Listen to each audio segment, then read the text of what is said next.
दोस्तों नमस्कार।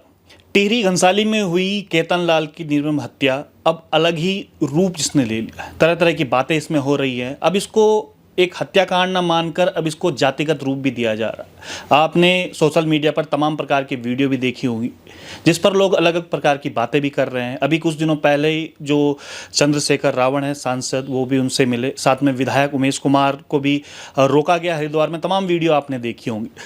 हमारे साथ आज वार्ता करने के लिए स्वराज सेवा दल के अध्यक्ष रमेश जोशी जी भी हैं। जोशी जी, मैं आपका एक वीडियो भी देख रहा था अभी कल परसों 2-3 दिन पहले। आप बड़े नाराज़ लग रहे थे इस हत्याकांड को लेकर कि भाई वहाँ पर चंद्रशेखर क्यों जा रहा है, वहाँ पर विधायक जो उमेश कुमार है उनका क्या मतलब है, किस तरीके का मतलब, आप किस नज़रिए से देखते हैं इस पूरे घटनाक्रम को? सबसे पहले सादर प्रणाम विजय भाई आपको। देखिए, मैं इस बात पर नाराज़ नहीं था कि चंद्रशेखर रावण वहाँ क्यों जा रहा है। देखिए, जाना चाहिए। एज ए ह्यूमन बीइंग आदमी जाए, लोग का सुख दुख बांटे, उनसे मिले, तो ये बहुत अच्छा लगता है। लेकिन इस प्रकार से, जिस प्रकार से लाव लश्कर तमाम चीज़ों को लेकर के जाना, ये उनके जलों पर नमक छिड़कने के समान है। इस पर प्रोपेगेंडा नहीं होना चाहिए, इतना बड़ा न्यूसेंस नहीं होना चाहिए, हल्ला गुल्ला नहीं होना चाहिए। चुपचाप से जाएं। और सबसे बड़ी चीज़ ये है कि उस पर उमेश कुमार जो गए, विधायक खानपुर गए नहीं, वो पहले दिन वो केवल टीआरपी बटोरने के लिए हमारे चंद्रशेखर रावण के साथ में फ़ोटो खिंचाई और वहाँ पर फ़ोटो खिंचाई, बुलेट पर फ़ोटो खिंचाना, ये करना। और उसके बाद जो है उस समय काफ़ी बयानबाजी उन्होंने दी। और वास्तविक तौर से जब संघर्ष करना था तो उस समय पर चंद्रशेखर रावण अकेले थे। वे पहले दिन जब आपने कहा कि हम यहाँ से उठेंगे नहीं, बैठेंगे नहीं, तो दूसरे दिन चंद्रशेखर रावण के साथ वो क्यों नहीं गए? क्यों नहीं खानपुर विधायक उमेश कुमार ने भूख हड़ताल करी? क्यों केवल एक वोट काटने के लिए, या भाजपा की दलाली करने के लिए, या भाजपा की बी टीम बनने के लिए, या लोगों की जन भावनाओं के साथ खिलवाड़ करने के लिए इस प्रकार के न्यूसेंस क्रिएट किए गए? और सबसे बड़ी चीज़ ये है कि जो हमारा केतन भाई मरा, सबसे पहले जो दोषी हैं उनको फांसी दी जाए, उनका एनकाउंटर किया जाए, उनके घरों पर बुलडोजर चलाया जाए। ये हमने पहले भी कहा और आज मैं फिर कह रहा हूँ। लेकिन इस प्रकार की जो बर्बरतापूर्वक निर्मम हत्या की गई, सोचिए कि अगर उसकी जगह हम होते तो क्या होता। भाई, इतना बर्बरतापूर्ण हत्या करना तो बहुत गलत किया उसके साथ में। लेकिन उसके साथ जो किया, फिर सरकार को ने उनको जो जेल भेजा, उन पर और बड़ी कार्रवाई, गैंगस्टर एक्ट हो गई, या बुलडोजर जिस प्रकार से योगी आदित्यनाथ जी चलाते हैं उस तर्ज पर कार्रवाई और तेज होनी चाहिए। लेकिन इसमें दूसरा घटनाक्रम ये है कि जिस प्रकार से समाज में नफरत पैदा किया जा रहा है, उसमें आप बताइए कि जो ये इन लोगों ने जो न्यूसेंस किया, उसमें जब ये वहाँ गए तो सबसे पहले देखो, अपने विधायक और सांसद की अपनी निधि होती है। वो किसी न किसी प्रकार से, अगर आपकी इच्छा थी, अपने विधायक निधि से, सांसद निधि से उनकी मदद करनी चाहिए थी अनिकेत के। अब अनिकेत को तो वापस नहीं ला सकते, लेकिन उसके जो बूढ़े माँ बाप हैं, उन माँ बाप के लिए, या जो उनके भाई बहन होंगे, उनके बारे में क्या सोचा?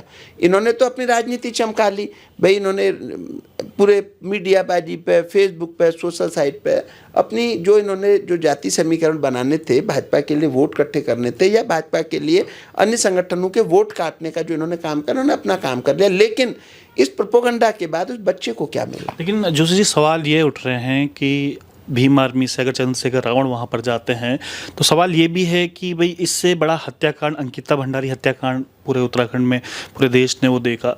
जो वहाँ पर जो एक्यूज थे वो भी शेड्यूल कास्ट समाज से आते थे।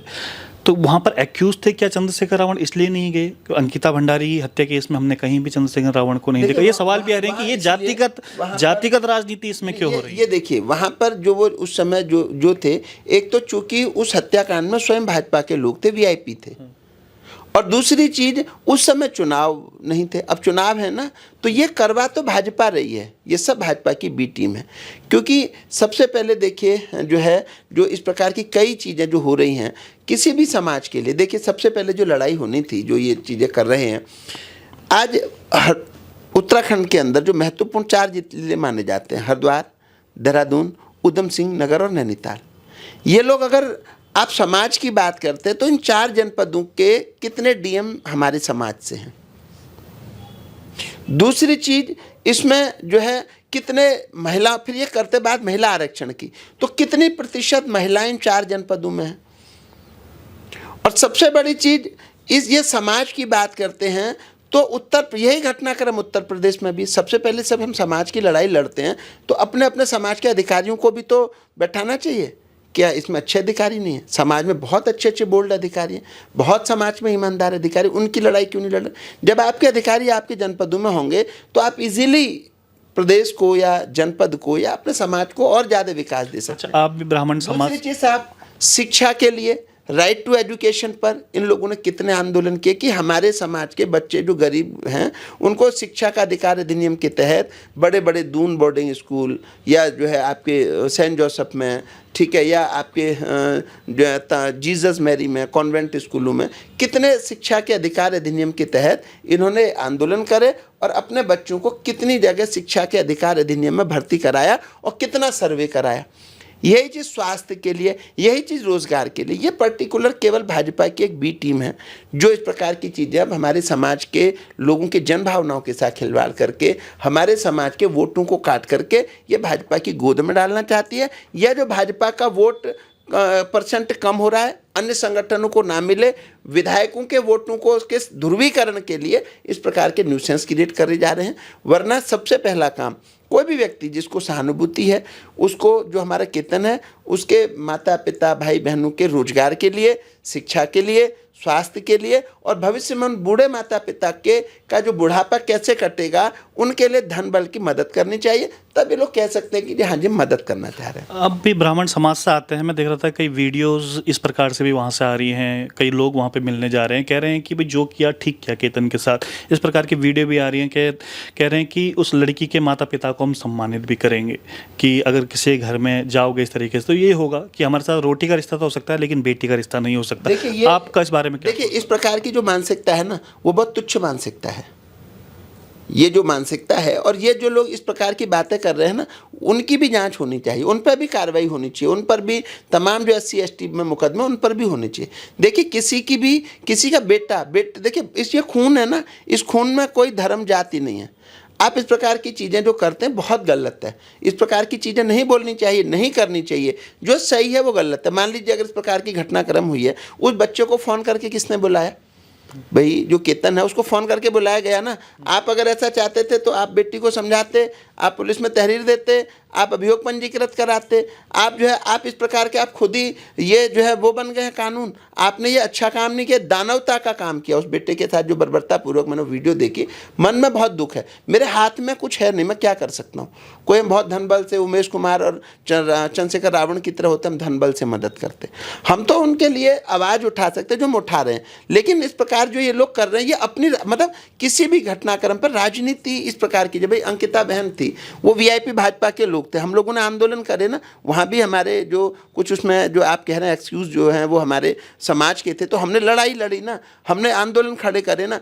अब देखिए, उमेश कुमार अपने कामों के लिए हमेशा कहीं भी गिर जाते हैं। कभी ये कांग्रेस से टिकट मांगने लगते हैं, कभी बसपा से टिकट मांगने लगते हैं। अब इन्होंने अपनी पार्टी बना ली है, उस पर कह रहे चुनाव लड़वाएंगे, चुनाव लड़ेंगे, और उसके बाद में तमाम अलग अलग चीज़ें, ठीक है। कभी ये कहते हैं, अब इन्होंने एक वीडियो मैंने और इनकी देखी उमेश कुमार की, ये कह रहे हैं कि जिला पंचायत में 40% का कमीशन होता है, मैं उसकी स्टिंग करके दिखाऊं क्या? आप बताइए, आप जो है क्या नाम कहते हैं, आप ये कह रहे हैं कि मैं दिखाऊं, आप ब्लैकमेल कर रहे हैं ना भाई। आप कहीं गलत है, आप नेता विधायक हैं, उसका विरोध करिए ना, उसको जेल भिजवाइए ना।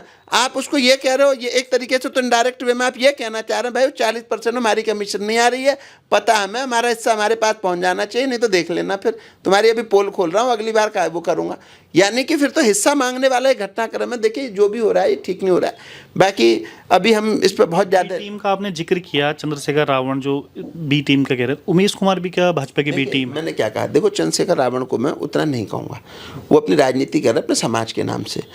उन्होंने अगर करा, वो जा रहे हैं, या उन्होंने जो भी करा अपने राजनीतिक मंशा पर, उस पर मैं बहुत ज़्यादा सवाल मैं नहीं उठा रहा हूँ ना। मैं करता हूँ भाई, उन्होंने समाज के नाम से राजनीति करी, और अगर वो गए तो बहुत अच्छा है। धन्यवाद करता हूँ मैं चंद्रशेखर भाई का, रावण भाई का, कि वो गए, और बहुत अच्छा है, कम से कम उनके माता पिता को सांत्वना तो मिली।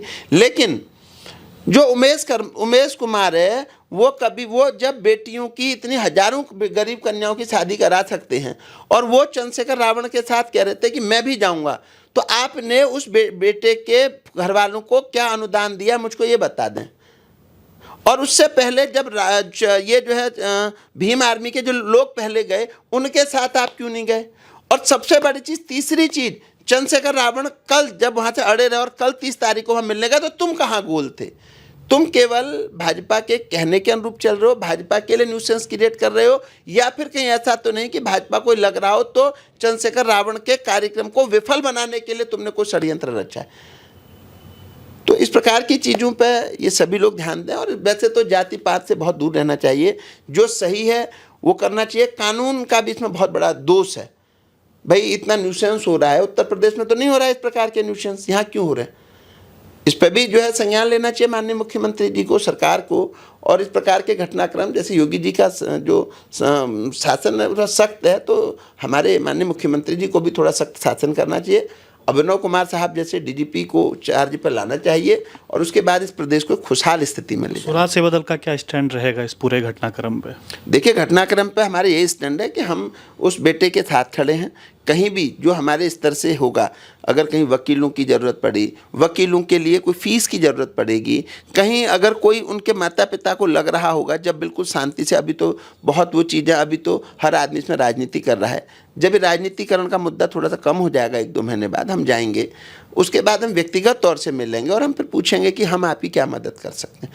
कहीं धन से, कहीं भागा दौड़ी से, कहीं अच्छे एडवोकेट्स हायर करने से, कहीं कुछ और हमारे से कोई चीज़ें हैं तो हम उसकी बात करेंगे। और लगातार हम सरकार से अब हम इसी पर आंदोलन करेंगे कि जो बच्चा मरा उसके माता पिता के लिए कुछ धन की व्यवस्था सरकार के द्वारा किया जाए और उनके बुढ़ापे को सुरक्षा की गारंटी सरकार द्वारा दी जाए। बहुत बहुत धन्यवाद हमसे बात करने के लिए। तो तमाम हमने बातें सुनी, क्योंकि आज ये इंटरव्यू लेना इसलिए भी ज़रूरी था क्योंकि हम लोग लगातार सोशल मीडिया पे हम लोग देख रहे हैं कि एक निर्मम हत्या एक बालक की होती है। अपना उत्तराखंड का टिहरी घनसाली का रहने वाला था, लेकिन उसके बावजूद किस प्रकार की राजनीति इसमें हो रही है। कुछ लोग इसमें कह रहे हैं कि हम उनके माता पिता का सम्मानित करेंगे जिन्होंने उसको मारा है, कुछ लोग कह रहे हैं कि हम लोग इनको फांसी पे चढ़ाएंगे। तो तमाम प्रकार की बातें हो रही। तो कुल मिलाकर ये हत्याकांड ना होकर एक प्रकार से पूरी उत्तराखंड में जातीय राजनीति पर ये टीका टिप्पणी हो रही है।